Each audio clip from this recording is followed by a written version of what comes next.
तो पहले थोड़ा सा इंट्रोडक्शन मेरा। मेरा नाम हितेंद्र है। I am C S C final year student. मैंने पहले इन सारे क्लब्स में काम कर रखा है। मैंने टेक क्लब का मैनेज कर रखा है। इन सारे क्लब्स का मैं प्रेसिडेंट भी रह चुका हूँ। टीएनपी सेल में काम कर रखा है। कम से कम 30 इवेंट्स जो है वो मैं ऑर्गेनाइज करवा चुका हूँ अभी तक। और मैंने बहुत सारे करियर गाइडेंस सेशन भी लिए हैं। और क्योंकि जैसे उसने मेंशन किया था, मेरा CGPA 9.97 है। ये मैं तुमको इम्प्रेस करने के लिए नहीं बोल रहा हूँ, ठीक है। ये मैं इसलिए बता रहा हूँ ताकि तुम मेरी बातों को थोड़ा सा सीरियसली लो। जो मैं आगे बताने वाला हूँ वो बहुत इंपॉर्टेंट है, और अगर तुमने मेरी बातें सही से सुनी और समझी तो आने वाले 4 साल तुम्हारे बहुत ही आसानी से जाएंगे। तो जस्ट अ कॉशन, मैं कोई एक्सपर्ट नहीं हूँ, तुम लोग की तरह मैं भी एक स्टूडेंट ही हूँ। मैंने बहुत गलतियां करी हैं, ठीक है। इन 4 सालों में मैंने जो भी सीखा है, जो भी मैंने सही डिसीजन लिए हैं, जो भी गलत डिसीजन लिए हैं, जो भी मेरे सक्सेस है, जो भी मेरे फेलियर्स हैं, उन सब से मैंने जो भी सीखा है उसका जस्ट मैं तुम्हें आज इस प्रेजेंटेशन में दूंगा। ज़्यादा बड़ी नहीं है, 10-15 साइड की प्रेजेंटेशन है। एक चीज़ इंपॉर्टेंट, ब्लैंकली सुनना नहीं है, तुम्हें नोट करना है। नोट क्या करना है, ये मत नोट करना जो मैं लिख रहा हूँ, ये जो प्रिंटेड है, टाइप्ड है, वो मत नोट करना। ये पीपीटी तुम्हें मिलेगी। उसके अलावा मैं कोई एग्जांपल दे रहा हूँ, कुछ एक्स्ट्रा बता रहा हूँ, क्योंकि मैं कई बार फ्लो फ्लो में कुछ बता देता हूँ एक्स्ट्रा, तो वो चीज़ें जो मैं बोल रहा हूँ उनको ध्यान से सुनना और नोट करना। अगर बीच में तुम्हें कोई भी क्वेश्चन आता है ना, तो तुरंत नोट करना। लास्ट तक रुकना मत, क्योंकि क्या होता है, लास्ट में जब मैं पूछूंगा ना कोई क्वेश्चन है तो तुम्हारे दिमाग में कुछ आएगा नहीं। तो मैं कुछ बोल रहा हूँ, तुरंत तुम्हारे दिमाग में कोई डाउट आया, तुरंत नोट करो, लास्ट में पूछ लेना, ठीक है। क्या डिस्कस होने वाला है इस प्रेजेंटेशन में? पहली चीज, मैं तुम्हें एक रोड मैप दूंगा। ग्रेजुएशन के बाद तुम्हारे पास जितने करियर ऑप्शंस है ना, वो सारे करियर ऑप्शंस मैं तुम्हें बताऊंगा, और बताऊंगा किसके लिए क्या चीजें जरूरी हैं। तो what and how of all the things that you can do after college, okay. Second चीज है, जो भी मैंने गलतियां करी हैं उसके बारे में बताऊंगा, ताकि तुम लोग वो गलतियां ना करो, ठीक है। दूसरों की गलतियां करना बेवकूफ़ी होती है। नई गलतियां करो, मतलब कुछ नई, कुछ अलग गलतियां करो तो अच्छा भी लगेगा। जो गलतियां सब कर चुके हैं वही रिपीट करोगे तो क्या मतलब हुआ। और कुछ कुछ टिप्स, ताकि थोड़ा बेटर ऑप्टिमाइज कर सको, बेटर यूटिलाइज कर सको अपने कॉलेज के रिसोर्सेज को, ठीक है। फाइनली ध्यान से सुनना, थोड़ा अटेंटिव रहना। डिस्कशन अच्छा होगा, और अच्छे से समझना मैं जो बोल रहा हूँ, खुले दिमाग से समझना, ठीक है। पहली चीज़ है, कुछ कुछ गलत फहमियां हैं बच्चों के दिमाग में जो मैं खत्म करना चाह रहा हूँ, और ये सबने सुना होगा। पहला डायलॉग किस किसने सुना है, अब तो ऐश ही ऐश है। बचपन में बोलते हैं ना, जब 10th क्लास में होते हैं तो पेरेंट्स बोलते हैं, बेटा बस तुम 10th के बोर्ड में अच्छे नंबर ले आओ, फिर तो ऐश ही ऐश है। फिर थोड़े बड़े होते हैं तो 12th में बोलते हैं, बेटा बट बोर्ड्स निकाल लो, फिर ऐश ही ऐश है। फिर आईटी की कोचिंग में बोलते हैं, बेटा बस आईआईटी या एनआईटी में हो गया, फिर तो ऐश ही ऐश है। ठीक है, ये ऐश जो है वो तुम्हारी कभी नहीं आएगी। ये बात को बिल्कुल अच्छे से समझ लो। ये बहुत गलत हो रहा है जो सोसाइटी में, एक तरीके से हमारे साइकोलॉजिकल इम्पैक्ट पड़ रहा है, बट कई बार क्या होता है ना, बच्चे आते हैं, बॉलीवुड की फिल्में देख रखी होती हैं, स्टूडेंट ऑफ द ईयर वगैरह, उनको लगता है कॉलेज में आ गए अब तो मजे मजे हैं, ठीक है, और वो अपना 100% नहीं दे पाते। तो इस चीज़ को ध्यान से समझो। तुम्हारी लाइफ में स्ट्रगल हमेशा रहेगी। तुमने अभी तक स्ट्रगल करा था आईआईटीज या एनआईटीज में घुसने के लिए, जेई क्लियर करने के लिए। एक बार तुम्हारी जॉब लग जाएगी, अभी तुम जॉब के लिए स्ट्रगल करोगे, कॉलेज में जॉब लगने के बाद प्रमोशन के लिए स्ट्रगल करोगे, फिर रिलेशनशिप्स में स्ट्रगल करोगे, फिर कई बच्चे बच्चे होंगे तो उनका पूरी रिस्पॉन्सिबिलिटी तुम पे है। प्रैक्टिकली बोल रहा हूँ, ठीक है। तो इस बात को अपने दिमाग में अच्छे से बैठा लो कि तुम्हारी लाइफ में हार्डवर्क हमेशा रहेगा। It's a part of your life, ठीक है। तो उससे बचने की कोशिश मत करना प्लीज, ठीक है। ये मैं इसलिए बता रहा हूँ क्योंकि मैंने बहुत बच्चे देखे हैं, अराउंड 50% बच्चे मैंने ऐसे देखे हैं जिनमें बहुत पोटेंशियल है। वो बहुत कुछ कर सकते थे, बहुत बड़ा कुछ कर सकते थे, लेकिन उनके दिमाग में क्योंकि ये मेंटालिटी थी ना, उन्होंने अपना 100% दिया ही नहीं कॉलेज। तो ये गलतियां तुम मत करना, ठीक है। तो अभी से समझ लो, मेहनत तुम्हें करनी है, कॉलेज को लाइटली मत लेना, ठीक है। कॉलेज से मेरा मतलब खाली पढ़ाई नहीं है, इन जनरल में जो पूरी कॉलेज लाइफ है उसके बारे में बात कर रहा हूँ। दूसरी चीज़ है इनर्शिया ऑफ वार। इसको थोड़ा समझते हैं। देखो, अपन आईआईटी की जब तैयारी कर रहे थे ना, जेई वगैरह की, तो होता ही है ना कि हम लोग एक सारे कॉम्पिटिटिव से मोड में आ जाते हैं। हमको ये लगने लगता है कि किसी और की फेलियर हमारी सक्सेस है। ये फंडे अब नहीं चलेंगे, ठीक है। ये जो रेस में अभी तक भाग रहे थे ना, इस रेस से भागने से निकलो, अब थोड़ा रुको, सांस लो आराम से बैठ के, इस बात को समझो। 3 स्टेज होती है लाइफ की। जब तक तुम स्कूल में होते हो ना, तब तक तुम डिपेंडेंट होते हो हर चीज के लिए, अपने एजुकेशन के लिए। क्या है ये, अपने एजुकेशन के लिए डिपेंडेंट रहते हो, खाने पीने के लिए, शेल्टर तक के लिए। एक बार तुम कॉलेज में आते हो ना, एक सेकंड स्टेज है तुम्हारी लाइफ की जिसको बोलते हैं इंडिपेंडेंस, ठीक है। इंडिपेंडेंस का मतलब ये है कि अब तुम्हें खुद की रिस्पॉन्सिबिलिटी लेनी है, तुम्हें सेल्फ इंप्रूवमेंट पे काम करना है। दिक्कत क्या है कि बच्चे यहाँ पे आके रुक जाते हैं। यहाँ पे आके उनका फंडा क्या है भाई, अपना काम बनता भाड़ में जाए जनता, तो ये चीजें नहीं चलती। इसके आगे एक और स्टेज है जो सक्सेस के लिए बहुत इंपॉर्टेंट है, उसको बोलते हैं इंटरडिपेंडेंस। इंटरडिपेंडेंस का बेसिक आइडिया क्या है कि एक इंसान जो कर सकता है ना, और दो इंसान जो कर सकते हैं उसमें फर्क है। जो काम दो तीन लोग मिलके कर सकते हैं वो एक इंसान कभी अकेले नहीं कर पाएगा। तो अपने कॉलेज में अब तुम्हें कंपटीशन नहीं करना है प्लीज, यहाँ पे तुम्हें कोई रेस में नहीं भाग रहे हो। अब तुम्हें अपने आप को इम्प्रूव करना है। तुम्हें ये देखना है कि एक बच्चा जो है वो कम्युनिकेशन स्किल में अच्छा है, मैं टेक्निकल स्किल में अच्छा हूँ, तो हम दोनों आपस में एक दूसरे से क्या सीख सकते हैं। क्या मैं उससे कुछ टेक्निकल स्किल सिखा सकता हूँ, क्या मैं बदले में उससे कुछ लैंग्वेज स्किल सीख सकता हूँ। तुम्हारा फोकस अपने डेवलपमेंट पे होना चाहिए, ना कि किसी और को हराने में। इस बात को समझो कि अगर तुम्हारे 20 लाख की नौकरी लगी और किसी और बंदे की 30 लाख की लगी है, तो उससे तुम्हें क्या फायदा हो रहा है। तुम्हारा फोकस इस पे नहीं है ना कि दूसरा तुमसे आगे ना निकल जाए, तुम्हारा फोकस अब इस पे होना चाहिए कि मैं आगे कैसे निकलूं, मैं खुद को बेटर कैसे बनाऊं। तो ये मैंने बहुत लोग देखे हैं, एक दूसरे के साथ काम करके वो बहुत कुछ कर सकते थे बट वो ऐसा करते नहीं हैं। तो ये जो इनर्शिया ऑफ वॉर है ना, ये जो मेंटेलिटी बन जाती है कॉम्पिटिटिव में, कंपटीशन में रहने की आईटी की वजह से, पॉज दो उसको, थोड़ा सांस लो, आराम से बैठ के सब दोस्त हो मिलके काम करो।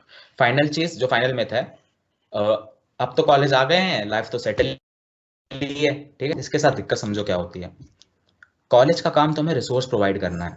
अगर तुमने अपने कॉलेज में मिनिमम एफर्ट डाले, मिनिमम मतलब तुमने बस क्लास अटेंड करी है, दो तीन सेमिनार कर लिए या दो तीन कोर्सेज कर लिए, ठीक है, बिल्कुल मिनिमल एफर्ट, जीरो हार्डवर्क, तो तुम्हारा 5 लाख का पैकेज गारंटेड है, लग ही जाएगा, कुछ ना कुछ जुगाड़ से लग ही जाएगा। ठीक है, अगर तुम्हारे लाइफ सेटल होने की डेफिनेशन ये 5 लाख रुपए साल का कमाना है, तो तुम्हें कुछ करने की जरूरत नहीं है। लेकिन अगर तुम्हें कुछ बड़ा करना है, तुम्हें 12 लाख भी कमाना है, 24 लाख कमाना है, 1 करोड़ भी कमाना है, तुम्हें हार्डवर्क डालना पड़ेगा। तो ये जो लाइफ सेटल की डेफिनेशन है इसको थोड़ा सा बदलो।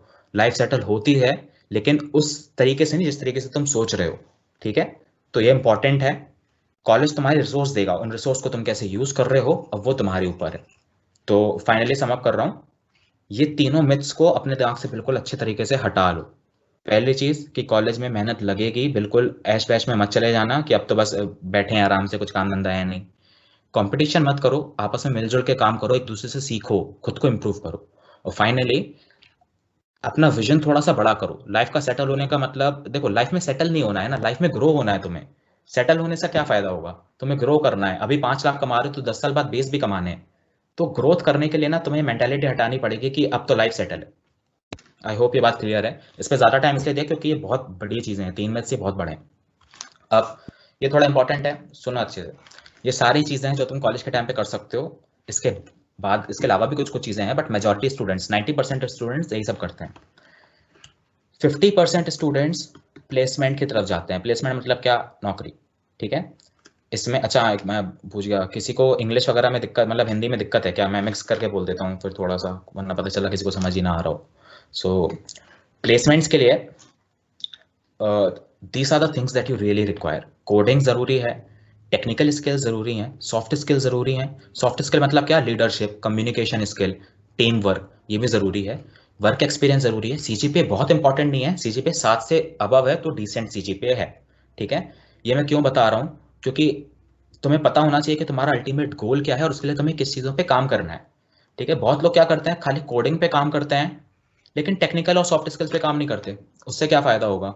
अगर तुम्हें आता है कोई क्वेश्चन सॉल्व करना, लेकिन अगर तुम इंटरव्यू को समझा नहीं पा रहे कि सर ये क्वेश्चन को सॉल्व कैसे करना है, तुम्हारी लैंग्वेज स्किल्स अच्छी नहीं है, तो उसका कोई फायदा नहीं है। इंटरव्यू तुम्हें फिर भी बहुत ज्यादा बेनिफिट नहीं पहुंचा पाएगा। तो इन सारी चीजों पे काम करना है। इसका स्क्रीनशॉट वगैरह चाहो तो ले लो, वरना पीपीटी मिल जाएगी बाद में। ठीक है, 90% 50% लोग प्लेसमेंट पे जाते हैं, ये मैंने कम ही बोला, ज्यादा लोग जाते हैं। अगर तुम अपने कॉलेज में ठीक ठाक मेहनत कर लेते हो ना, तो एवरेज पैकेज तुम्हारा 10 के आसपास लग जाएगा। स्टैटिस्टिक्स के साथ बता रहा हूँ, साल का 10 लाख तुम कमा लोगे। अगर तुम खाली ऑन कैंपस प्लेसमेंट की बातें कर रहे हो, थोड़ी बहुत मेहनत कर ली, अच्छी मेहनत करोगे तो ज्यादा मिलेगा ऑब्वियसली, 30 लाख 40 लाख जितना भी, ये तुमने मेहनत पर डिपेंड करता है। दूसरा, लोग जो तुमने सुने होगा, इंजीनियर्स काफी कुछ करके फिर एमबीए करने चले जाते हैं। ठीक है, तो उसका रीजन बता देता हूँ मैं। एमबीए करने के दो तरीके हैं। पहली चीज, अगर तुम्हें आईआईएम से करना है तो तुम कैट दे सकते हो, ठीक है, कॉमन एप्टीट्यूड टेस्ट। अगर तुम्हें फॉरेन की किसी यूनिवर्सिटी से करना है, जैसे वॉर्टन स्कूल ऑफ पेंसिल्वेनिया है, ये वही स्कूल है जहाँ से सुंदर पिचाई ने एमबीए किया था। ठीक है, तो फॉरेन से करना है तो तुम्हें जी मैट देना पड़ेगा। अगर तुम्हें कैट देना है तो तुम्हारा सीजीपीए मैटर ज्यादा नहीं करता है, 6 से ऊपर रखोगे, 50% से ऊपर रखोगे, वेल एंड गुड है। अगर तुम्हें जी मैट देना है, तुम्हें सीजीपीए बहुत अच्छा चाहिए। ठीक है, मैं इसलिए बता रहा हूँ अभी क्योंकि पता चला अभी तुमने सीजीपीए अपना बिगाड़ लिया, 5-6 सीजीपीए आ गए तुम्हारे, और बाद में तुमने सोचा कि नहीं यार एमबीए करना था, तो तुम नहीं कर पाओगे। ठीक है, तो अभी से मैं बता दे रहा हूँ कौन सी चीज़ें इंपॉर्टेंट हैं, इसलिए इस स्लाइड को अच्छे से देखो, समझो कि इसमें क्या क्या लिखा है। कैट के लिए तुम्हारी स्किल्स क्या क्या रिक्वायर्ड है, एप्टीट्यूड जरूरी है, एक्सपीरियंस जरूरी है, इंटर्नशिप जरूरी है। एक्सपीरियंस इन द सेंस जैसे तुम मैनेजमेंट करवा रहे हो, कॉलेज का कोई इवेंट है उस इवेंट को ऑर्गेनाइज करवा रहे हो, ये चीज़ इंटरव्यू में पूछेंगे। ये स्किल्स हैं, ठीक है। सॉफ्ट स्किल्स, कम्युनिकेशन स्किल्स, कैसे समझा रहे हो चीज़ों को, सीजे पे इतना मैटर नहीं करता, एग्जाम प्रिपरेशन दोनों चीज़ों में है। फॉरेन के जितनी चीज़ें हैं उसमें इंग्लिश बहुत ज़रूरी है, तो इंग्लिश पे थोड़ा सा काम कर लेना अगर तुम्हारा एम्बिशन है। एमबीए करने का फायदा क्या है, अगर तुम कैट से कर रहे हो ना, तुम्हारी स्टार्टिंग सैलरी यहाँ पे 10 लाख थी ना, कैट से करने का तुम्हारी starting salary 40 lakh per annum है। अगर तुमने फॉरेन से कर लिया तो तुम्हारी starting salary 60 lakh per annum है, साल का 60 लाख। दिक्कत क्या है, फॉरेन से करने में पैसे थोड़े लगते हैं, एजुकेशन वहाँ की कॉस्टली है, लेकिन इसका मतलब ये नहीं कि तुम छोड़ दो, इसका मतलब ये कि तुम स्कॉलरशिप ढूंढना शुरू करो। अपनी प्रोफाइल इस तरीके से बनाओ कि तुम फ्री में पढ़ो, ठीक है। तो सोल्यूशन ओरिएंटेड बनो, ऐसा नहीं कि अरे महंगा है तो अब तो छोड़ देते हैं, ऐसा नहीं, ठीक है। एमएस बोले तो मास्टर्स ऑफ साइंस, ठीक है। मास्टर ऑफ साइंस इंपॉर्टेंट क्यों है, अभी तुम्हारा 10 LPA था, अगर तुम मास्टर ऑफ साइंस करना चाहते हो फॉरेन की किसी बहुत अच्छी यूनिवर्सिटी से, बहुत अच्छे से मेरा मतलब है स्टैनफोर्ड, MIT, ठीक है, University of California Los Angeles, Harvard, Ivy League universities, तो तुम्हें एमएस देना है। एमएस देने के लिए तुम्हें जीआरई की तैयारी करनी पड़ेगी। अगेन सीजीपीए बहुत इंपॉर्टेंट है, इंग्लिश बहुत इंपॉर्टेंट है, वर्बल स्किल्स बहुत इंपॉर्टेंट है। एक आध रिसर्च पेपर पब्लिश हो जाए तो सोने पे सुहागा है, ठीक है। थोड़ा कम्युनिटी सर्विस देखते हैं। पैसा क्यों लिखा है मैंने, क्योंकि पैसा ज़्यादा लेते हैं, ठीक है। कॉलेज की फीस 40 लाख रुपए करीब साल की रहती है एवरेज, तो वो कवर करने के लिए तुम्हें अच्छी प्रोफाइल चाहिए ताकि तुम्हें स्कॉलरशिप मिल सके। यहाँ से एमएस करने के बाद तुम्हारी स्टार्टिंग सैलरी अगेन 50-60 के लाख के आसपास हो जाएगी। और मजे की बात क्या, अगर ये तुमने दोनों चीजें करी ना, अगर तुमने फॉरेन से एमएस भी कर लिया और एमबीए भी कर लिया, तुम्हारी स्टार्टिंग सैलरी 90 लाख से 2 करोड़ के बीच में है। ये स्टार्टिंग सैलरी बता रहा हूँ मैं, मतलब ये दो क्वालिफिकेशन के बाद तुम्हारी स्टार्टिंग सैलरी की स्टार्टिंग ही 90 लाख से होगी, प्रोवाइडेड तुम्हारी स्किल्स अच्छी हैं। खाली ऐसा नहीं कि डिग्री लेके बैठ गए, स्किल्स भी जरूरी है। जिनको फॉरेन नहीं जाना है, जिनको देश सेवा करनी है, उनके लिए गेट और ईएससी है। गेट पता ही है, ईएससी इंजीनियरिंग सर्विसेज एग्जाम होता है जो कंप्यूटर साइंस वालों के लिए नहीं होता है। ट्रिपल ए और ईसी ब्रांच के लिए बहुत अच्छा ऑप्शन है ईएससी, और ईसी के जो बच्चे हैं उनके लिए ईएससी बहुत अच्छा ऑप्शन है। ये गवर्नमेंट जॉब्स वाली बातें हैं, पीएसयूज होते हैं, पब्लिक सेक्टर अंडरटेकिंग्स। जितनी भी गवर्नमेंट टाइप की कंपनीज हैं थोड़ी थोड़ी, वहां पे अगर तुम्हें जो सरकारी नौकरी वाला रहता है ना क्रेज, वो चाहिए है तो आराम से गेट की प्रिपरेशन करो। गेट करने के बाद क्या क्या कर सकते हो, पीएचडी कर सकते हो और एक रिसर्च में करियर बना सकते हो, यूनिवर्सिटी के प्रोफेसर्स वगैरह कुछ बन सकते हो। प्लेसमेंट भी है इसके बाद भी, गेट के बाद भी जो प्लेसमेंट है वो स्टार्टिंग 40 LP से हो जाती है एवरेज, ठीक है। कोई इशू नहीं है, यहाँ पे भी पैसा है, तो ऑप्शन तुम्हारे पास दोनों है। रही बात स्टार्टअप की और सिविल सर्विस, सीएस मतलब कंप्यूटर साइंस नहीं है, ये सिविल सर्विसेज एग्जाम है जो यूपीएससी अपन जिसको बोलते हैं, ठीक है। आईएएस वगैरह बनना, वो बचपन से होता है ना, बेटा मैं कलेक्टर बनना है तुम्हें बड़े होके, तो वो करने के लिए तुम्हें सीएससी करना निकालना पड़ेगा, ठीक है। इन दोनों में मैं ज़्यादा कुछ बोल नहीं सकता क्योंकि मैंने इस पर रिसर्च करी नहीं है, ना मेरा ये एस्पिरेशन है। तो जो बंदा कर रहा है ना, उससे एक बार समझ लेना कि इसके लिए क्या क्या ज़रूरी है चीज़ें, ठीक है। स्टार्टअप भी अच्छा ऑप्शन है, मतलब सेल्फ डिपेंडेंट बन रहे हो तुम, क्या दिक्कत है। आई होप ये स्लाइड हेल्पफुल थी।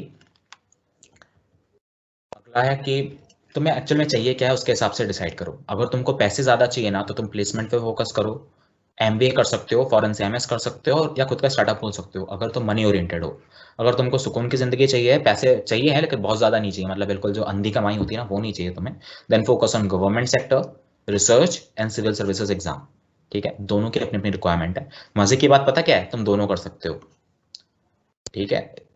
एक फैक्ट बता रहा हूँ, ये बहुत सारे लोग पता टेंशन में रहते हैं कि 21 साल की उम्र तक मुझे जिंदगी सॉल्व करनी है, ऐसा कुछ कोई ज़रूरी नहीं है, ठीक है। मैंने बहुत लोग देखे हैं, बहुत लोगों की किताबें पढ़ी हैं, बायोग्राफीज पढ़ी हैं, जो करियर चेंज करते रहते हैं, ठीक है। सुंदर पिचाई ने मेटलर्जिकल में करी थी बीटेक अपनी, और अभी वो गूगल का सीईओ है, ठीक है। तो ऐसे कई बहुत लोग हैं जो इंजीनियर्स हैं, इंजीनियर्स होके 10 साल नौकरी करने के बाद कलेक्टर बन जाते हैं, आईएएस की नौकरी करते हैं।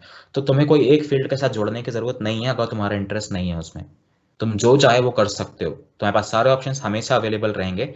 जरूरत क्या है तुम्हें कि इन 4 सालों में जो चीज़ें एसेंशियल है उनको पकड़ के रखो। अगर तुम्हारा जरा सा भी प्लान है, जरा सा भी इच्छा है कि मैं 10 साल बाद फॉरेन से कुछ पीएचडी करना चाहता हूँ, एमएस करना चाहता हूँ, तुम्हें अपने सीजीपी अभी से 9 के आसपास बना के रखना पड़ेगा। इसलिए मैंने ये सारी चीज़ें तुम्हें बताई हैं, ठीक है। एक और फैक्ट ये है कि तुम्हें मेहनत फिर भी करनी पड़ेगी, तो ये मत सोचना कि तुम मेहनत से कभी भी बच जाओगे। पहला मैं इसी के बारे में था, मेहनत हमेशा रहेगी, मेहनत लगेगी ही लगेगी, ठीक है। तो मेहनत से मत बचो, मेहनत को मतलब इस प्रोसेस में इन्वॉल्व होना सीखो, प्रोसेस को एंजॉय करना सीखो, ठीक है।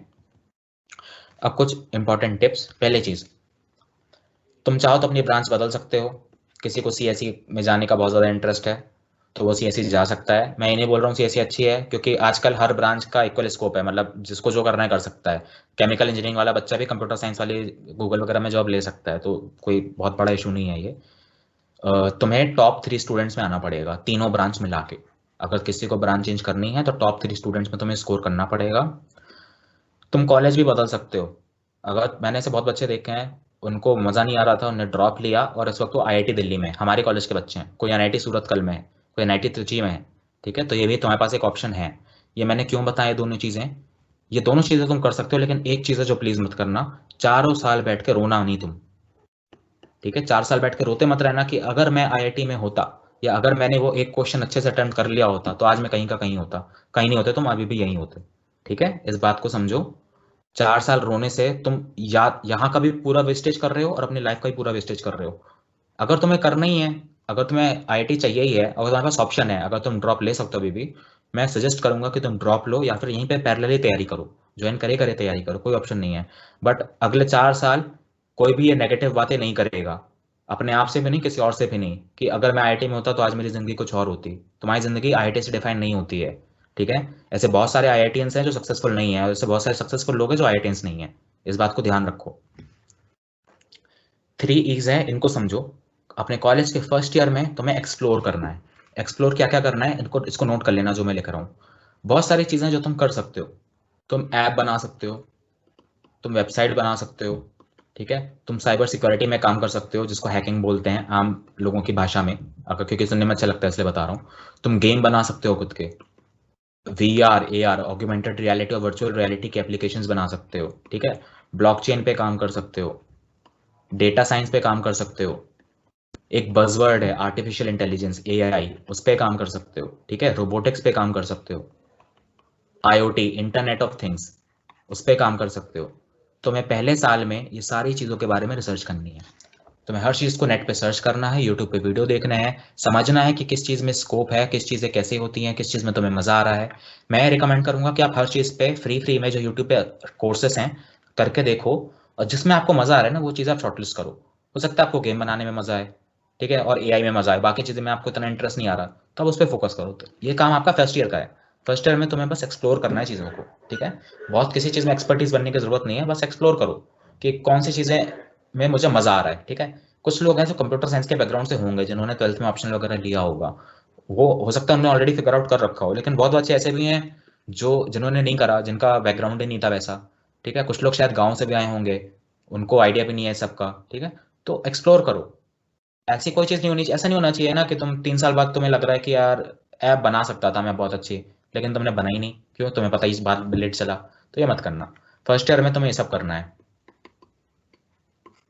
ठीक है, ये सारी चीज़ें नेट पे मिल जाएंगी, तुम्हें अच्छे से सर्च करना पड़ेगा। अभी तुम्हारे इंटरेस्ट पे है, तुम कितना करते हो, मैं सारी थ्योरी बता रहा हूँ, प्रैक्टिकल एप्लीकेशन तुम्हें करनी है। सेकेंड ईयर में तुम्हें एंगेज होना है। एंगेजमेंट से मेरा मतलब ये है, वो तुम्हें प्रोजेक्ट्स बनाने पड़ेंगे। ठीक है, एंगेज होने का मतलब है कि तुम्हें ऐप डेवलपमेंट आ गई, तुम्हें थ्योरी आ गई पूरी कि अच्छा ऐप तो ऐसे बनती है, ये करते हैं वो करते हैं। अब तुम्हें उसमें और इन्वॉल्व होना है, तुम्हें उसमें अच्छे अच्छे प्रोजेक्ट्स बनाने हैं, तुम्हें देखना है कि मैं और क्या कर सकता हूँ। देखो तुम इंजीनियरिंग कर रहे हो, इस बात को समझो, अगर कर रहे हो तो। ठीक है, इंजीनियर्स का काम होता है चीज़ें बनाना। We as an engineers build stuff. हमारा काम ही यही है, हमारा पैशन ये होना चाहिए कि हम अलग अलग टेक्नोलॉजीज पे काम करें। ठीक है, तो तुम्हें भी यही करना होगा। अगर तुम्हें कोई भी चीज़ अच्छी लगती है ना, तुम बहुत इंटरेस्टिंग प्रोजेक्ट बना सकते हो। तुम एआई यूज़ करके एक ऐसा प्रोग्राम बना सकते हो जो इमेजेस क्लासिफाई करे, वो फेशियल रिकॉग्निशन सिस्टम टाइप का कुछ बना सकते हो तुम। ठीक है, तुम रोबोटिक्स काम करके, रोबोटिक्स यूज़ करके कुछ ऐसा रोबोट बना सकते हो जो सेल्फ अवेयर हो, वो खुद के डिसीजन ले पाए। ठीक है, बहुत सारी चीज़ें हैं जो तुम कर सकते हो, तुम्हारे इंटरेस्ट पे हैं। ठीक है, मैंने तो इनफैक्ट एक और चीज़ें देखी हैं। एक मैंने रिसेंट आर्टिकल पढ़ा था, फ्रेंड्स एक टीवी सीरीज है। ठीक है, एक बंदे ने तो ऐसा प्रोग्राम बनाया है जो फ्रेंड्स में भी पता करता है कि कौन सा कैरेक्टर फनीएस्ट है, यूजिंग कंप्यूटर साइंस कॉन्सेप्ट्स। ठीक है, ऐसे भी मैंने देखे हैं जो रोबोटिक्स कंसेप्ट यूज करके सेल्फ बैलेंसिंग कार बना रहे हैं, सेल्फ ड्राइविंग कार्स पे काम कर रहे हैं। ठीक है, passion, be passionate about these things. Okay, तुम्हें खाली थ्योरी पढ़ के कुछ फायदा नहीं है, तुमने एक्सप्लोर कर लिया सब कुछ। सेकेंड ईयर में एंगेज हो, प्रोजेक्ट्स पे काम करो, खुद के इंटरेस्ट के हिसाब से काम करो। ठीक है, जैसे रिसेंटली मेरे पापा को एक टास्क मिला था कि उनको कम से कम 10,000 एप्लीकेशन साइन करने थे डिजिटली। ठीक है, और वो बहुत बड़ा काम है और उनको प्रेशर आ रहा था उनके सुपीरियर्स वगैरह से। तो मैंने एक ऐप बनाई जो उनके लिए काम करेगा ऑटोमेटिकली। ठीक है, तो तुम्हारा काम क्या इंजीनियर की तरह है कि तुम्हें डेली लाइफ प्रॉब्लम्स को, रियल लाइफ प्रॉब्लम्स को सॉल्व करना है। ठीक है, तो इन चीज़ों से प्यार करना सीखो। ठीक है, be happy that you are an engineer. Third year में तुम्हें एक्सपर्टीज पे काम करना है। तुमने सीख लिया है एक्सप्लोर करना, तुमने प्रोजेक्ट्स बना लिए अच्छे से। अब तुम्हारा काम है उस चीज़ के एक्सपर्टीज पे काम करना, उस चीज़ के डेप्थ पे जाओ, समझो कि लेटेस्ट टेक्नोलॉजी उस चीज़ पे क्या चल रही हैं। ठीक है, एक्चुअल में जो कंपनीज हैं, तुम सेकेंड ईयर तक ना तुम यूट्यूब का क्लोन बना सकते हो, तुम ही खुद का यूट्यूब बना सकते हो। लेकिन थर्ड ईयर में तुम्हें समझना है कि जो एक्चुअल यूट्यूब है वो कैसे काम कर रहा है, उसमें ऐसा क्या अलग है, उसमें क्या एक्स्ट्रा हो रहा है। एक्चुअल में ये लोग क्या दिमाग लगा रहे हैं कि हर मिनट 2 टेराबाइट का डेटा, हर मिनट 2 GB का डेटा ऐड होता है यूट्यूब पे, कैसे हो रहा है वो मैनेज। ठीक है, तो थर्ड ईयर में तुम्हारा काम है एक्सपर्टीज, प्रैक्टिकल स्किल्स। तो ये चीज़ तुम्हें थर्ड ईयर में करनी है। मैंने तीनों साल का बता दिया है। फोर्थ ईयर तुम्हारे मजे के लिए है। मजे के लिए क्यों? क्योंकि इस टाइम पे तुम्हें इन सारी चीज़ों का कॉन्सिक्वेंस मिलेगा। अगर तुमने पहले 3 साल मेहनत करी है तो थर्ड ईयर में तुम्हें प्लेसमेंट्स पे फोकस होगा, करना पड़ेगा। कोई कॉम्पिटेटिव एग्जाम दे रहे हो तो उस पर फोकस करोगे, जीआरई दे रहे हो, गेट दे रहे हो, सिविल सर्विसेज का एग्जाम की प्रिपरेशन कर रहे हो। अच्छा, एक और चीज़, अगर कोई कॉम्पिटेटिव एग्जाम की तैयारी करना चाहता है, गेट की, एमएस की, जीआरई की, जीमैट की, जितने भी कॉम्पिटेटिव एग्जाम है, आई स्ट्रांगली सजेस्ट कि आप सेकेंड ईयर से शुरू कर दो। ठीक है, लास्ट मोमेंट के लिए वेट मत करना, सेकेंड ईयर से शुरू कर दो, ताकि आप पैरेलली एक बैकअप रख सको। एक एटलीस्ट एक जो जॉब है ना वो बैकअप में होनी चाहिए, एक फॉल आउट प्लान टाइप का आपका होना चाहिए। तो सेकेंड ईयर से शुरू कर लो। कोचिंग्स हैं बहुत सारी, उस पर स्कॉलरशिप टेस्ट हैं, बहुत अच्छे हैं। ऑनलाइन प्रोग्राम्स ले लेना बेटर रहेगा, जीआरई के लिए, कैट के लिए, गेट के लिए, सबके लिए ऑनलाइन प्रोग्राम्स अवेलेबल हैं। अपने पेस पे लो। ठीक है, बहुत महंगे भी नहीं है, मतलब 9,000 करीब के हैं, कुछ 8,000 के हैं, कुछ 10,000 के हैं, ले सकते हो आराम से। ठीक है, तो बहुत ज़्यादा कॉस्ट नहीं है, ये इन्वेस्टमेंट है तुम्हारे खुद पे। ये चीज़ें तुम सेकेंड ईयर से ले लो। एक और चीज़ ये होगी ना कि वो लोग और वहाँ के टीचर्स बहुत अच्छे हैं, मतलब बहुत ही शानदार टीचर्स हैं। मैं इसलिए बता रहा हूँ क्योंकि मैं अभी खुद ही मेडीजी से मैंने स्कॉलरशिप टेस्ट दिया था, उसमें मेरे लिए ऑल इंडिया रैंक 2 आई थी। ठीक है, वहाँ से फैकल्टी इतनी शानदार है, मतलब मैं बस प्रमोशन नहीं कर रहा हूँ उनका, मैं एक्चुअली बता रहा हूँ, बहुत शानदार पढ़ाते हैं। ठीक है, तो अगर कोई इंटरेस्टेड है, किसी को कंसेप्ट ही अच्छे से पढ़ने हैं, तो भले ही तुम्हें गेट ना देना हो ना, मजे के लिए ज्वाइन कर लो, क्या दिक्कत है, कंसेप्ट अच्छे से क्लियर हो जाएंगे तुम्हारे। दूसरी चीज़, ठीक है, ये थोड़ा सा इंटरेस्टिंग होने वाला है। रिलेटिव ग्रेडिंग का सिस्टम होता है, हमारे यहाँ एब्सोल्यूट ग्रेडिंग नहीं चलती।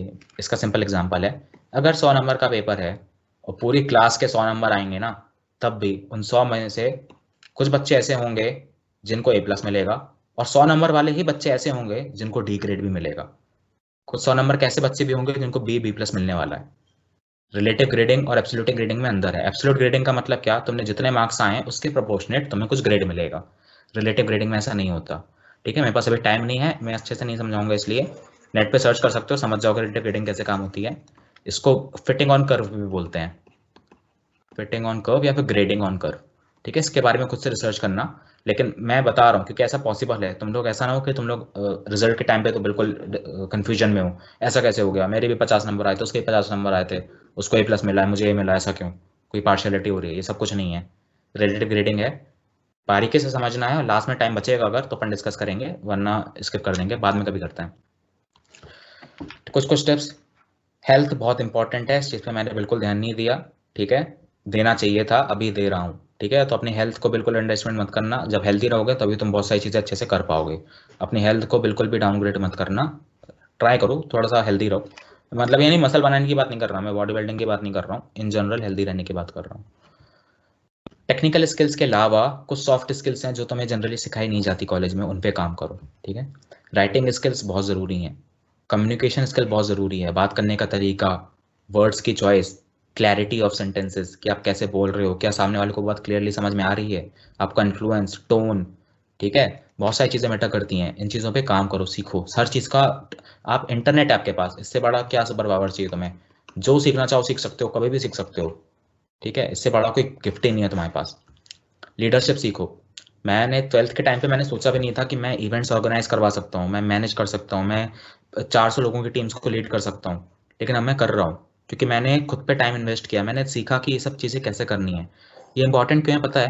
क्योंकि जब तुम इनिशियली जॉब लोगे ना, मान लो तुम्हारे बढ़िया है, तुमने बहुत मेहनत करी, 12 लाख की जॉब लग गई तुम्हारी, लेकिन तुमने इन चीज़ों पे काम नहीं किया। 12 लाख की जॉब के बाद तुम्हें 5 साल बाद प्रमोशन चाहिए। प्रमोशन का मतलब क्या है तुम्हें पता है? तुम्हारे अंडर कुछ लोग काम करेंगे, यही तो होता है प्रमोशन। मतलब क्या, तुम ऊपर वाले पिरामिड के ऊपर जा रहे हो ना, तो अगर कोई तुम्हारे अंदर कोई लोग काम कर रहे हैं तो तुम्हें मैनेजमेंट आनी चाहिए, लीडरशिप आनी चाहिए, कम्युनिकेशन स्किल्स आनी चाहिए, ठीक है, टेक्निकल राइटिंग स्किल्स भी आनी चाहिए, क्योंकि हर चीज़ रिपोर्ट और प्रेजेंटेशन में हो रही है आजकल, ये इंपॉर्टेंट है। अगर तुमने ये चीज़ों पे काम नहीं किया ना तो लेट हो जाओगे। बाद में कर सकते हो ऑब्वियसली, जब तुम कंपनी ज्वाइन कर रहे हो तब भी चीज़ें सीख सकते हो, बट अगर अभी से सीखोगे ना तो ये प्रमोशन जो 5 साल में होने वाला था वो 1 साल या 2 साल में हो जाएगा, क्योंकि तुम्हारे बॉस को पता होगा कि अरे इसको मैनेजमेंट सीखने की जरूरत क्या है, इसको तो पहले से आता था ये सब। वो चीज़ें अपेरेंट होंगी तुम्हारे बिहेवियर में, ठीक है, तुम्हारे एक्सपीरियंसेस में वो चीज़ें दिखेंगी, पर्सनैलिटी में वो चीज़ें दिखेंगी कि अच्छा you are really a good leader, ठीक है। तो ये चीज़ों पे भी थोड़ा काम करना ये भी इंपॉर्टेंट है। बहुत लोग क्या करते हैं, कोई ऐप बनाना सीख रहा है तो लगे पड़े हैं 8 से 9 घंटे ऐप पे काम कर रहे हैं, कोडिंग किसी ने सीख ली तो लगे पड़े हैं, मतलब दिन भर 10-20 घंटे कोडिंग कर रहे हैं, उसका कोई फ़ायदा नहीं है। मेरा एक फ्रेंड है, मेरे बैच का है, बहुत ही अच्छा है कोडिंग में, इज़ रियली ग्रेट, बट वो इंटरव्यूअर को समझा नहीं पाता। जब इंटरव्यूअर बोलता है ना कि भाई तुम्हें कोडिंग आती तो है, ये क्वेश्चन है, तुमने सॉल्व तो कर दिया, समझाओ जरा कैसे सॉल्व करा, वो समझा नहीं पाएगा, वो बोलेगा सर मैं लिख के बता दूंगा, मैं टाइप कर दूंगा, लेकिन मैं समझा नहीं पाऊंगा अच्छे से। तो ऐसे नॉलेज का क्या फ़ायदा जिसको तुम दूसरों के साथ शेयर नहीं कर सकते। तो ये चीज़ें भी इंपॉर्टेंट है, इस पर भी काम करो, ठीक है। मैं ये नहीं कह रहा सीपी इंपॉर्टेंट नहीं है, ये बहुत इंपॉर्टेंट है, बट इसके अलावा ये चीज़ें भी कम इंपॉर्टेंट नहीं है, ठीक है। बैलेंस लाइफ जीनी है तुम्हें। सब लोगों को आज ये होमवर्क है तुम्हारा आज का, ये चीज़ें सर्च करनी है। यूडेमी, कोर्सेरा और एडेक्स और ओपन कोर्सवेयर, ये ये वो वेबसाइट्स हैं जहाँ से तुम कुछ भी सीख सकते हो, हर एक कोर्स, ठीक है। यहाँ तक कि तुम्हें बोलना कैसे है, communication skills, writing skills, grammar, English, app बनाना, वेबसाइट बनाना, साइबर सिक्योरिटी, आर्टिफिशियल इंटेलिजेंस, ऐसी कोई चीज़ नहीं है जो तुम्हें इन चीज़ों पे ना मिले। कोर्स एरा स्पेशली जो है ना, यहाँ पे वो फैकल्टी पढ़ा रही है जिन्होंने कॉन्सेप्ट इन्वेंट करे थे, ठीक है, उन कॉन्सेप्ट के इन्वेंटर पढ़ा रहे हैं, स्टैनफोर्ड यूनिवर्सिटी जैसे लोग पढ़ा रहे हैं, एडेक्स पे एमआईटी के टीचर्स पढ़ा रहे हैं। इससे बड़ा और तुम्हें क्या गिफ्ट चाहिए कि दुनिया का बेस्ट कॉलेज एमआईटी से जो बच्चे पढ़ रहे हैं उसका पूरा लेक्चर्स तुम्हारे पास फ्री में अवेलेबल है। ये चीज़ ओसीडब्ल्यू के अंदर है, एमआईटी ओसीडब्ल्यू बोलते हैं, एमआईटी ओपन कोर्सवेयर। तुम अभी तक जो भी पढ़ रहे हो ना, तुम आगे 4 साल में जो भी पढ़ने वाले हो, हर एक कोर्स एमआईटी की वेबसाइट पे, ओसीडब्ल्यू की वेबसाइट पे या यूट्यूब पे चैनल पे अवेलेबल है। मैं रिकमेंड करूंगा कि उनके वेबसाइट से भी जाके पढ़ो, क्योंकि डिफरेंस अब रही क्या, समझ रहे हो, तुम एनआईटी में भी हो या आईआईटी में भी हो, उससे क्या फर्क पड़ता है, क्योंकि अब तुम्हारे पास एक्सेस है वर्ल्ड क्लास नॉलेज का। जिन बंदों ने यहाँ पे जो इकोनॉमिक्स बंदा पढ़ाता है ना, वो बंदा है जिसने कुछ कुछ प्रिंसिपल डेवलप करे हैं, जिनकी बुक से हम पढ़ा रहे हैं, उसका ऑथर वहां पढ़ा रहा है, तो कौन सा बेटर है पढ़ने के लिए, ठीक है। तो ये चीज़ें, ये मतलब एक तरीके से तुम्हें लर्निंग स्किल्स डेवलप करनी है कि मुझे इंटरेस्ट आना है, अंदर से इंटरेस्ट आना चाहिए कि ये चीज़ें मुझे सीखनी है, ठीक है। इन सारी चीज़ों को एक्सप्लोर करना, इस पर अकाउंट बनाना, जाके आराम से बैठ के देखना कि कौन कौन से कोर्स हैं। अगली टिप है बी प्रोएक्टिव, ठीक है। Don't wait for the knock, keep the door open. इसका क्या मतलब है, ये बहुत गलतियां लोग करते हैं, रुके रह जाते हैं, किस्मत के भरोसे बैठते हैं कि अच्छा अगर कभी स्कॉलरशिप का मेल आ गया तो मैं अप्लाई कर दूंगा, लेकिन कोई सामने से स्कॉलरशिप ढूंढता नहीं है, ठीक है। तुम्हें प्रोएक्टिव बनना है, तुम्हें ढूंढना है, तुम्हें आगे से टाइम इन्वेस्ट करना है, ठीक है। सर्च करो चीज़ों को, देखो कि तुम्हारे पास कौन कौन सी अपॉर्चुनिटीज़ हैं और उनको ग्रैब करो। किस्मत के भरोसे मत बैठो कि बैठे हैं कॉलेज वाले बता देंगे, भैया बता देंगे, दीदी बता देंगे, ये सब मत करना। खुद से ढूंढो चीज़ों को। अभी जब भी तुम संडे को बैठे हो, खाली बैठे हो, सर्च करो कि फर्स्ट ईयर में मैं ऐसा क्या कर सकता हूँ कि मैं बाद में गूगल में जॉब करूँ। सर्च करो बैठ के, सब चीज़ें अवेलेबल है इंटरनेट पे। ये एग्जाम्पल है, जी सॉक वगैरह अगर निकाल सकते हो तो बहुत अच्छी बात है। हम लोग को तो काफ़ी टाइम तक पता भी नहीं था, जब हम लोग फर्स्ट ईयर में थे तब जी सॉक बिल्कुल एंड एंड में पता चला हमें। जी सॉक होता है गूगल समर ऑफ कोड। मैं डिटेल्स नहीं बता रहा हूँ क्योंकि मेरे पास टाइम थोड़ा कम है, डिटेल्स तुम्हें खुद सर्च करनी है और वो कुछ बहुत बड़ी चीज़ नहीं है, तुम सर्च करोगे नेट पे मिल जाएगा तुम्हें। गूगल का स्टेप प्रोग्राम होता है जो खाली फर्स्ट ईयर और सेकेंड ईयर के लिए होता है, ठीक है। ये चीज़ें मुझे थर्ड ईयर में पता चली थी और मैं बड़ा रोया था, ठीक है। क्योंकि यहाँ पे सीजी पे अच्छा होता है तो आराम से एंट्री मिल जाती है, और खाली फर्स्ट ईयर सेकेंड ईयर को लेते हैं तो कंपटीशन कम है। दिक्कत क्या है कि मेरा बैचमेट है एक, उसको पता था ये स्टेप प्रोग्राम होता है और उसको पता था, उसका सीजी पे कम है, ठीक है, उसको पता है कि अगर वो मुझे बता देगा तो मेरा हो जाएगा सिलेक्शन, लेकिन उसने मुझे नहीं बताया। इसलिए मैंने मिथ नंबर 2 डिस्कस किया था कि आपको इनर्शिया ऑफ वॉर को खत्म करना है, इस कंपटीशन वाले मोड से बाहर निकलो, क्योंकि ना तुम्हें कुछ मिला मुझे ना बता के, ना मुझे कुछ मिला, क्या फायदा हुआ, तुम्हें भी कोई फायदा नहीं हुआ, मुझे भी कोई फायदा नहीं हुआ, ये क्या बात हुई, ठीक है। स्पेशली गर्ल्स, ध्यान से सुनो, वुमेन इन टेक के बहुत प्रोग्राम होते हैं, ठीक है, जो एक्सक्लूसिवली फॉर गर्ल्स होते हैं, ठीक है। लड़कों का कुछ नहीं है, अपन का ऐसे ही चलेगा काम, ठीक है, अपन के लिए कुछ नहीं है। गर्ल्स के लिए बहुत सारे प्रोग्राम है जो एक्सक्लूसिव हैं, सर्च करना नेट पे वुमेन इन टेक प्रोग्राम्स, वहाँ पे खाली तुम्हें एंट्री मिलेगी। वैसे इंजीनियरिंग कॉलेज में गर्ल्स का रेशियो कम होता है, सिलेक्शन ऑफ चांसेस ज़्यादा हैं। ठीक है, अगर तुमने फर्स्ट ईयर सेकंड ईयर में ही तुम्हें गूगल के स्टेप मतलब वुमेन इन टेक प्रोग्राम में मिल गया, तो मान के चलो तुम्हारा थर्ड ईयर में इंटर्नशिप वहीं लगेगा, फोर्थ ईयर में तुम्हारी नौकरी भी वहीं लगेगी। ठीक है, थोड़ा स्कॉलरशिप्स वगैरह ढूंढो अलग से। ठीक है, फ्री में पढ़ने में अलग मजा आता है। प्रोजेक्ट्स ढूंढो। ठीक है, क्या क्या प्रोजेक्ट्स और इनोवेटिव सा कुछ करो। ठीक है, मतलब वो बोरिंग बोरिंग काम मत करो कि लाइब्रेरी मैनेजमेंट सिस्टम बना रहे हैं। ठीक है, क्लोन बनाने की जरूरत नहीं है, तुम्हें कुछ अलग करना है ना, तुम इंजीनियर हो, तुम्हें कुछ इनोवेटिव सा करने की सोचो। ठीक है, प्रोजेक्ट्स पे काम करो। और भी बहुत सारी चीज़ें हैं, ये तुम्हें खुद से करनी है। बहुत सारी ज़रूरी चीज़ें, नेटवर्किंग एंड प्रोफाइल बिल्डिंग। ये जो मैं जितनी चीज़ें बता रहा हूँ इनकी डिटेल जो है ये तुम्हारे थर्ड ईयर वाले भैया लोग बताएंगे तुम्हें। ठीक है, सक्षम वगैरह जो है, टेक क्लब में जो भी सेमिनार्स होंगे इन सब में ये चीज़ें डिटेल में डिस्कस होंगी। मैं तुम्हें ओवरव्यू दे रहा हूँ बस। ठीक है, लिंक्डइन एक तरीके से हमारा फेसबुक है, जिन लोग को नौकरी चाहिए उनका। वहाँ पे मेन यही होता है, नौकरीज वगैरह जॉब अपॉर्चुनिटीज सब पोस्ट होती हैं। कोई वैकेंसी निकली है वो पोस्ट होती है। वहाँ पे आप कनेक्ट करते हो लोगों से, एक दूसरे से बातें करते हो, सीखते हो प्रोफेशनली। ठीक है, तो फेसबुक टाइप का मान लो लेकिन थोड़ा प्रोफेशनल। मीटअप.com। मीटअप.com एक वेबसाइट है। यहाँ पे आपके लोकल कम्युनिटी में जो भी लोग इंटरेस्टेड हैं वो आपस में मिलजुल के एक कॉन्फ्रेंस टाइप की करते हैं। मान लो मीटअप.com पे आपने रजिस्टर किया और आपका इंटरेस्ट ऐप बनाने में है। यहाँ पे आपके आसपास, यहाँ तक कि फॉरेन से भी जितने लोग ऐप बनाने में इंटरेस्ट है ना, वो आपस में मिलजुल के बात करेंगे कि अच्छा तुमने क्या करा, मैंने क्या किया। उनसे सीखो आपस में। ठीक है, ये कनेक्शन नेटवर्किंग के लिए है, ताकि तुम आपस में एक दूसरे से सीखो। नेटवर्किंग बहुत ज़रूरी है। ठीक है, अगर तुम्हें गूगल जैसी कंपनीज में काम चाहिए ना, खाली स्किल से कुछ नहीं होगा, तुम्हारे पास रेफरेंस होना चाहिए, वहाँ के किसी बंदे से अच्छी पहचान होनी चाहिए। ठीक है, बिग फोर कंपनीज की बात कर रहा हूँ। स्टार्टअप्स वगैरह में मिल जाएगी जॉब बिना रेफरेंस के। ठीक है, बट नेटवर्किंग बहुत ज़रूरी है। गिटहब का आई गेस पिछले स्लाइड में डिस्कस हुआ था। गिटहब भी एक तरीके से कोलैबोरेटिव, एक तरीके से मान लो कि जो भी तुमने प्रोजेक्ट बनाए ना, उसको तुम दुनिया के साथ शेयर कर रहे हो। तुमने एक ऐप बनाई और तुमने उसको गिटहब पे डाल दिया।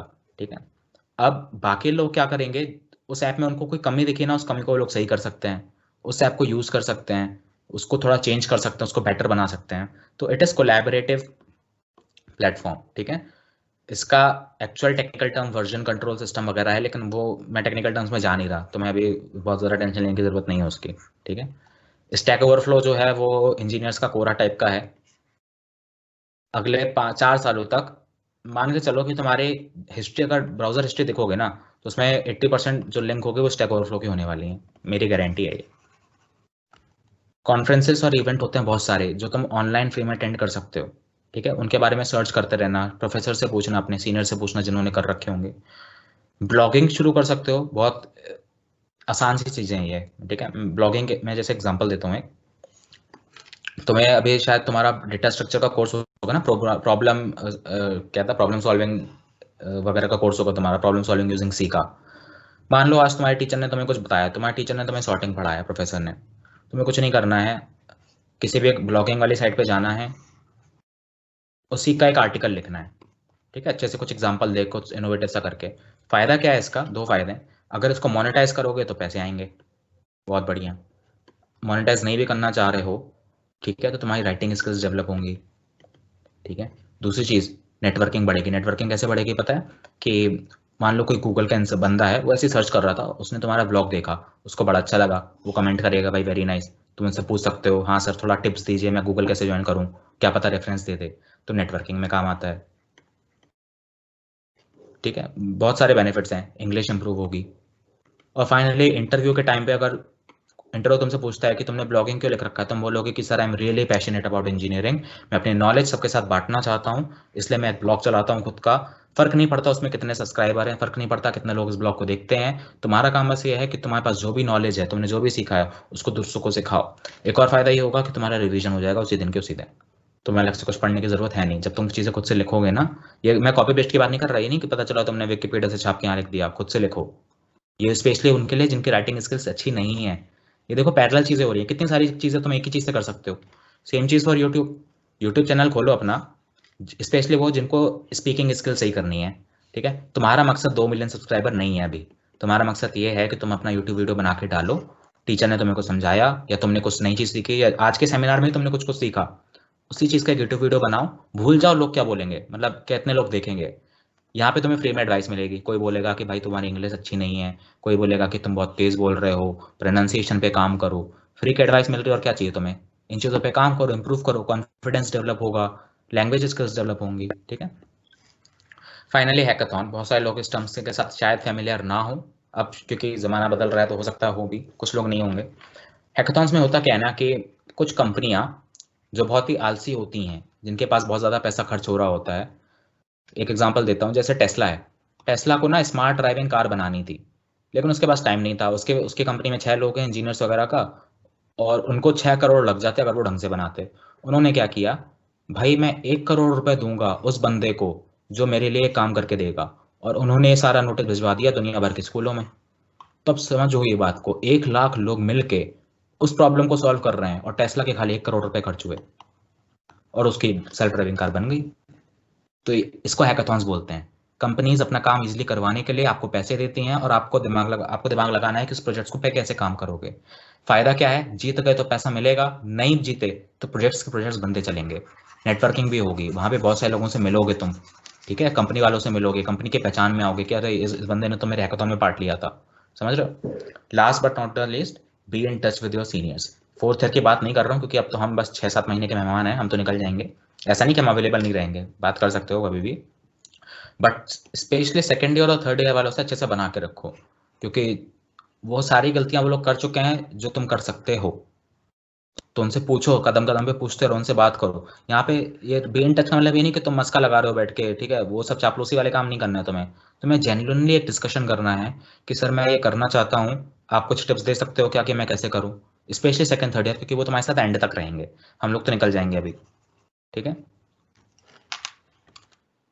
अब किसी को अगर पैसे कमाने हैं तो उसके तरीके बता रहा हूँ। फ्रीलांसिंग मतलब कि तुम फ्री में, फ्रीलांसिंग मतलब ये है कि कोई बंदा प्रोजेक्ट, किसी बंदे को वेबसाइट चाहिए तुम्हारे, मान लो लोकल में तुम्हारे पड़ोस में कोई दुकान है, वो बोल रहा है कि भाई मुझे डिजिटलाइज होना है, मुझे एक वेबसाइट चाहिए जहाँ पे मैं अपनी ग्रोसरी किराने की दुकान चला सकूँ।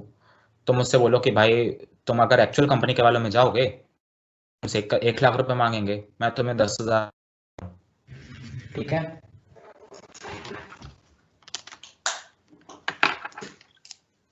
एक मिनट, ठीक है, कहाँ पे थे अपन। हाँ, दूसरी चीज़ होती है, यहाँ से पैसे आ सकते हैं। दूसरी चीज़ होती है ओपन सोर्स प्रोजेक्ट्स। ये ओपन सोर्स प्रोजेक्ट पर डायरेक्ट कंट्रीब्यूट करने से पैसे नहीं आते, लेकिन वहाँ से नेटवर्किंग बनती है, जहाँ से तुम बाद में कंपनी के साथ डील कर सकते हो कुछ कुछ चीज़ें, ठीक है। यूट्यूब चैनल खोल सकते हो, पैसे आएंगे। ब्लॉगिंग कर सकते हो, पैसे आएंगे। हैकाथॉन में पार्ट ले सकते हो, थोड़े पैसे आएंगे। ये बस उनके लिए जो इंटरेस्टेड है, कंपलसरी नहीं है सबके लिए, ठीक है। बट अगर किसी की स्किल्स वगैरह सही नहीं है ना, लैंग्वेज स्किल्स, स्पीकिंग स्किल्स, तो प्लीज़ इस पर काम करें, ठीक है। ये थोड़ा सा फिलोसफिकल टाइप का है, लेकिन मैं ये बता सकता हूँ कि अगर कोई मुझसे पूछेगा ना कि आप कोई 3 चीज़ें बताओ, बस मैं वो 3 चीज़ें कर लूँ और मेरा सारा काम हो जाए, तो मैं ये 3 चीज़ें बताऊंगा उसको। अगर तुमने 3 आदतें आने वाले 4 साल में डेवलप कर ली ना, तो तुम्हारा 99% काम डन है। पहली आदत है शेड्यूलिंग। शेड्यूलिंग से मेरा मतलब है हर चीज़ टाइम टेबल में करो, ठीक है। इस वक्त मैं अपना बता रहा हूँ, ये चीज़ें मैं शुरुआत से नहीं कर रहा था, मैं अगेन बता रहा हूँ, ये चीज़ें मैंने थर्ड ईयर से शुरू करी, सेकंड ईयर से शुरू करी, जब मुझे समझ में आने लगा कि क्या गलत हो रहा है। सेकंड थर्ड ईयर में मैंने जब बहुत सारे इवेंट्स मैनेज करना शुरू करे, तब मेरे को पता चला कि मेरे पास टाइम नहीं है। मुझे अपना एकेडमिक रिकॉर्ड भी अच्छा रखना है, बहुत सारी चीज़ें मुझे मैनेज करनी है, तो मैं कैसे करूँ। मैंने बुक्स पढ़ी, देखा कि क्या हो सकता है, और मैंने ये शेड्यूलिंग की हैबिट डेवलप करी। इस वक्त आज के तारीख में जो भी मैं करता हूँ, हर एक चीज़ एक पर्टिकुलर टाइम पे होती है, ठीक है। 5 बजे उठता हूँ, 10 बजे खाना खाता हूँ, 12 बजे लंच होता है, 6 बजे एक्सरसाइज कर रहा हूँ, कितने घंटे वॉक पे जाना है, कितने घंटे रिवीजन करना है। हर दिन हर चीज़ में शेड्यूल करता हूँ।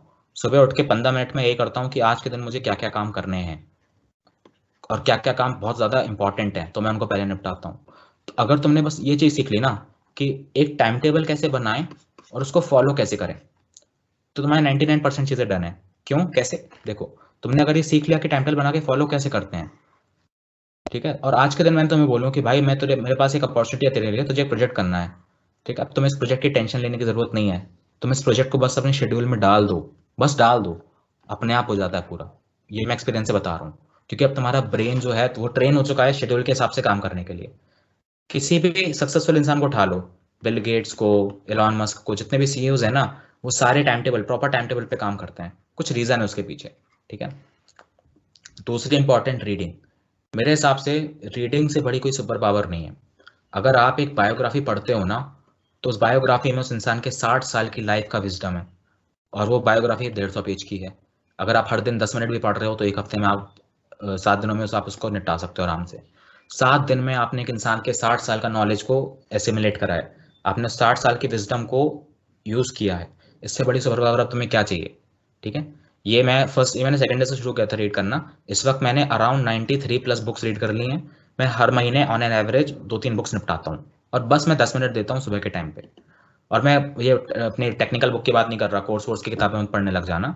मैं कुछ एक्स्ट्रा बुक्स की किताब बात कर रहा हूँ, बायोग्राफी की बात कर रहा हूँ।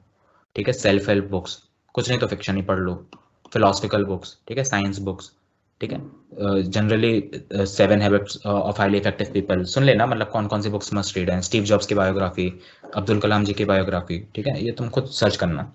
और आखिरी चीज़ है जर्नलिंग। जर्नलिंग ये हैबिट भी मैंने 2-3 साल पहले डेवलप करी थी। सुबह उठ के एक डायरी लो, एक डायरी पेन अपने पास रखो, चाहो तो ऑनलाइन कर सकते हो।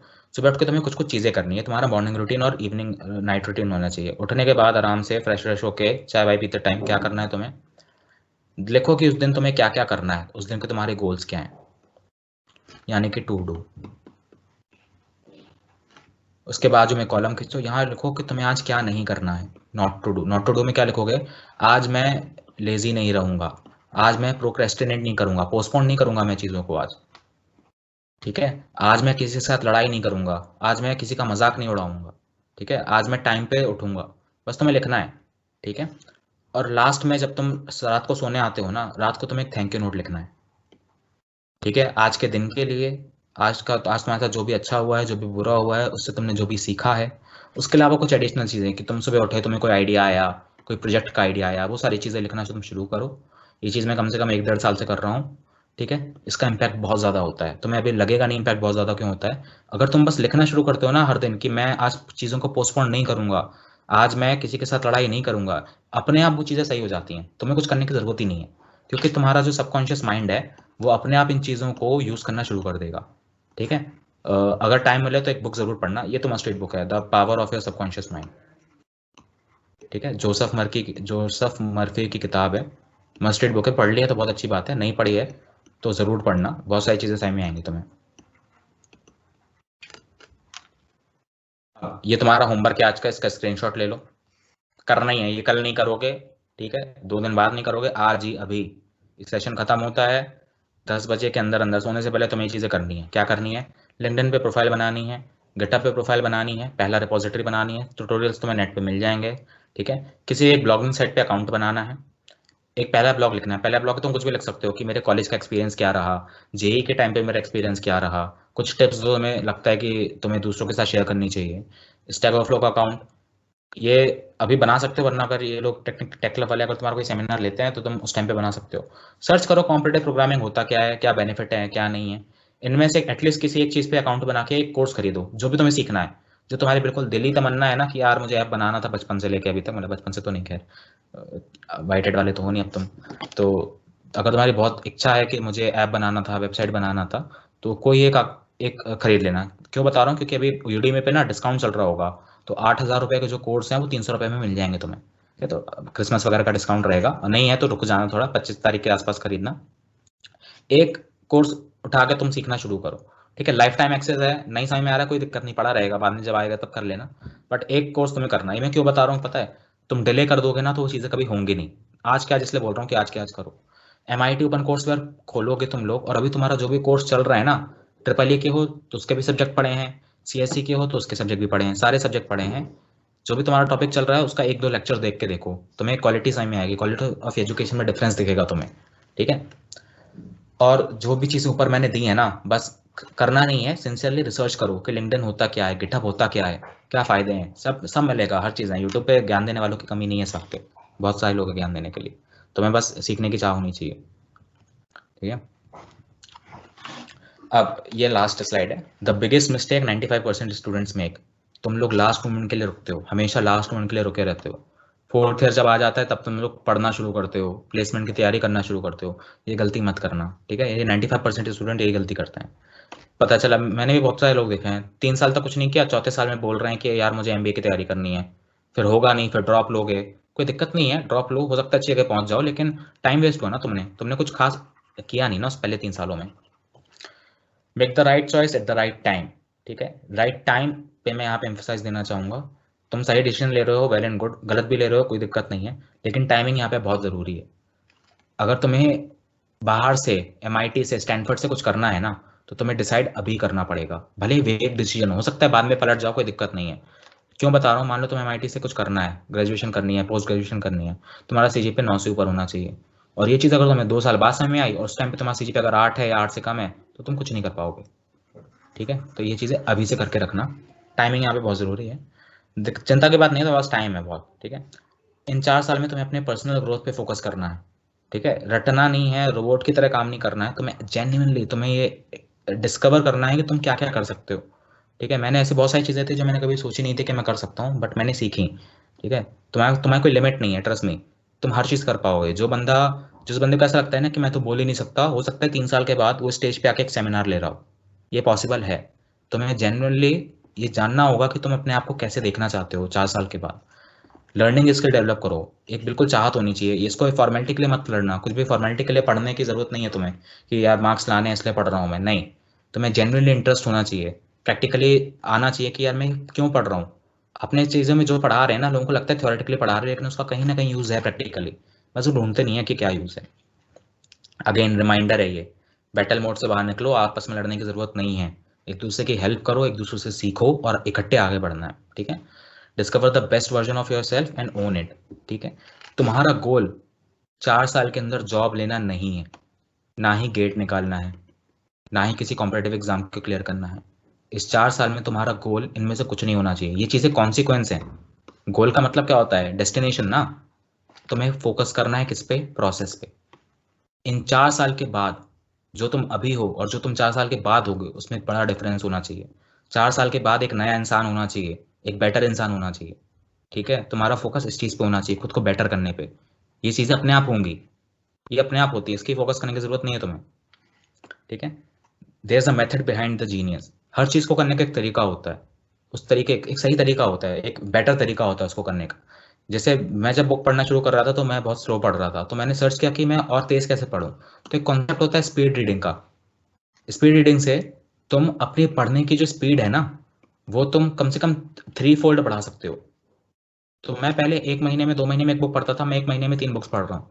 क्यों? क्योंकि इसकी भी एक ट्यूटोरियल पड़ा है यूट्यूब पे, इसका एक कोर्स है माइंड वैली पे, एक बुक है इसकी कि आप अपनी रीडिंग स्पीड कैसे बढ़ा सकते हो, हर चीज़ की।